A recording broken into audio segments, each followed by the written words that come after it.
Welcome to Black Angus Review, the place to be for new comic book readers. And I got an interesting story, perception of the story as well to discuss. We're going to be talking about Casual Fleeing, all 4 issues by AWA Upshot. And this does have a mature identifier in the logo as well. I don't know if that's a normal thing for this company, but very interesting. Just the name of this caught me by surprise. And good first issue, second issue, and I don't know, this is a weird book. And I'm going to be talking about, like, red pill philosophy. This really, I have my bias with this story and how it's told. But let's just kind of go over it. I'm going to skim through the story and get to the final issue, which is what I just read, catching up online.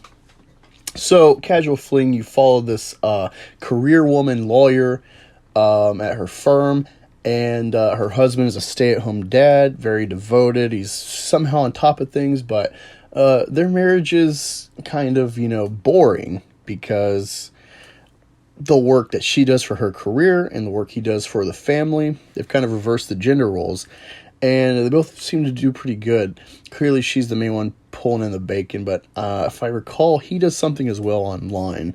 So he's got kind of juggling 2 jobs.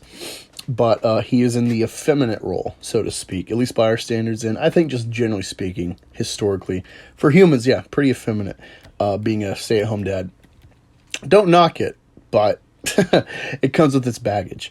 And so, yeah, you follow that, and somehow she, comes across a client with a friend of hers, and they hit it off, and so they... He offers to have, a fling, take her upstairs, and she's like, nah, and whatever. So then, he keeps kind of pestering, so it finally hits off. They get along so well, and the one weird thing is he puts on a mask, and you think, okay, whatever. And it's his kink. Well, things go sideways when he ends up blackmailing her. So, again, it's cash, or I'm going to leak this to your boss, your family, everyone. You're going to be ruined. And so now she's kind of pressed, trying to figure out what to do. She goes to the police. Of course, they're like, well, you can't tell us the name. You don't know who this guy is. The name isn't even real. No one knows who he is. You're kind of screwed. And it sounds like just a date gone wrong. You might as well just comply or suffer the consequence of this date, because we don't have anything to go on. And so she's jaded. And then, of course, she finally confesses to her husband. And so he does what any rational person does, especially being a man, and takes the kids and hightails it out to his parents. Their relationship is on ice, if not going to be terminated, rightfully so. And when she informs him about this blackmail, he ends up working with the former hacker colleague to try to pinpoint this stuff. And eventually you find that there's other women that there's been involved in. And this is where the story gets weird for me. There's kind of 2 twists with this. There's multiple women, so then they go out trying to, after they ID them from photo scanning or whatever, they end up contacting them, and most of them are like, fuck off. I'm not touching this. I'm not getting my life entrenched in this dilemma again. They've seemed to have been shamed, or their careers that they're really good at are now wrecked, and they're just getting by however they can, or trying to start fresh. And eventually there's a break. One woman agrees to it, and this is the other good twist in the story I didn't see coming. A woman's involved, because they figure out that yeah, he's going after all these career successful women. This is how he gets off. He wrecks women's careers. That's how he gets his jollies. And so you think, okay, what kind of if you watch Discovery ID, crazy scenarios people find themselves in before they become serial killers or career criminals, you're wondering where this is going to go.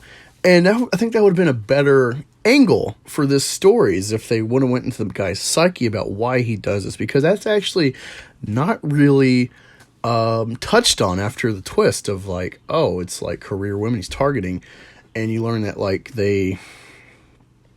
he starts to kind of stalk their online presence and learn who they are so he can prey on them.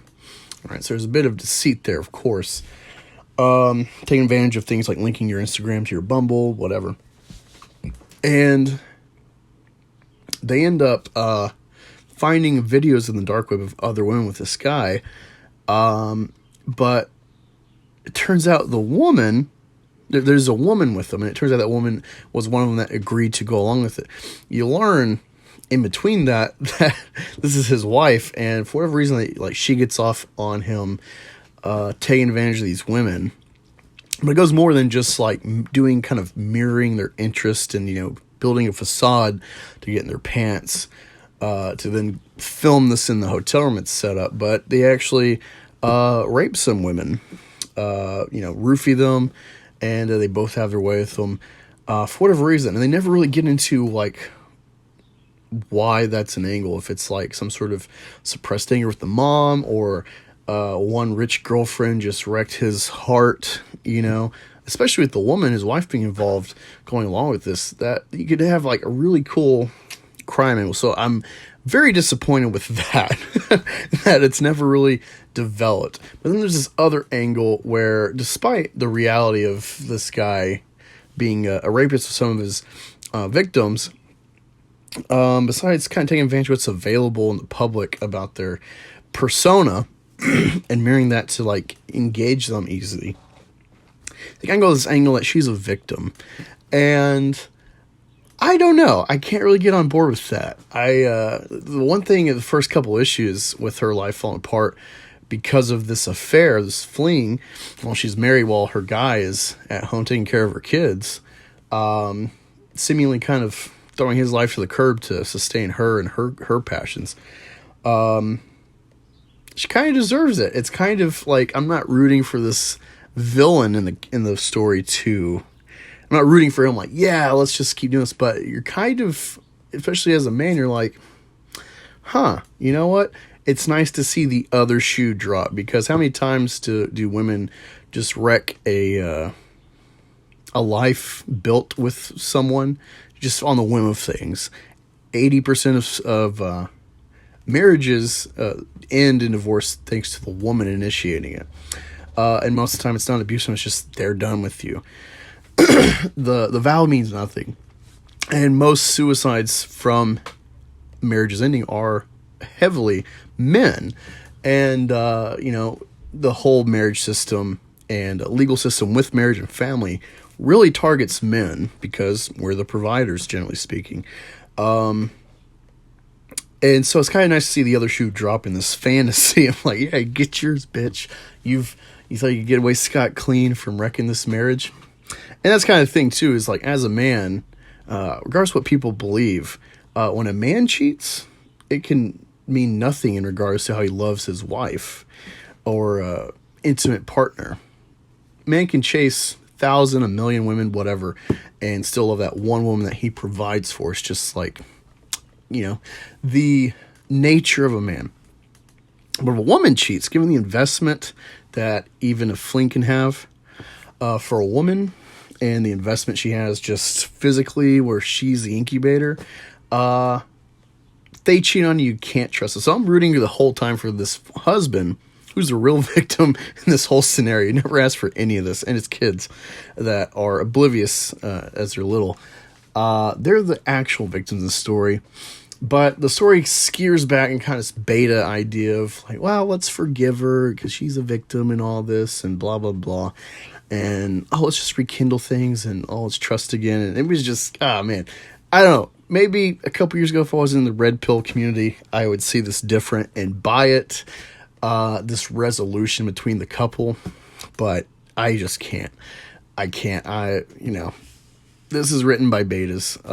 As far as the relationship angle goes, no self-respecting man lets a woman cheat, and especially if they have a family, and reinvests with her. Don't do it. It's a hard pill to swallow because it goes against everything we're conditioned to believe. This is just another instance of that. And it's kind of crazy that essentially comics in general are written by betas, that relationship beta mindset.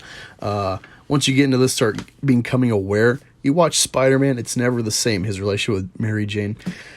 But yeah, overall, despite my issues with my own bias that's in depth. This is a pretty good story. It developed and twisted in ways within 4 issues that I couldn't have predicted. It's very fun.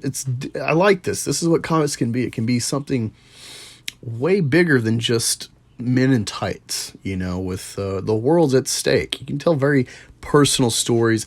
And so I know it sounds like I'm being very negative about this series, but I'm really not. I really liked it, despite my own biases. Jason Starr, Dalibor Talajić, and Marco Lesko, the creative team on this, and AWA for putting the story forward with their label.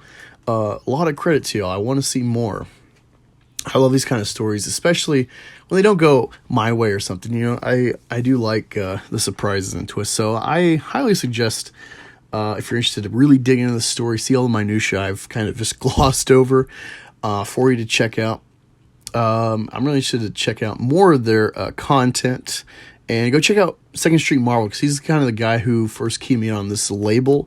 And so it seems like they got a lot of good stuff for a young company.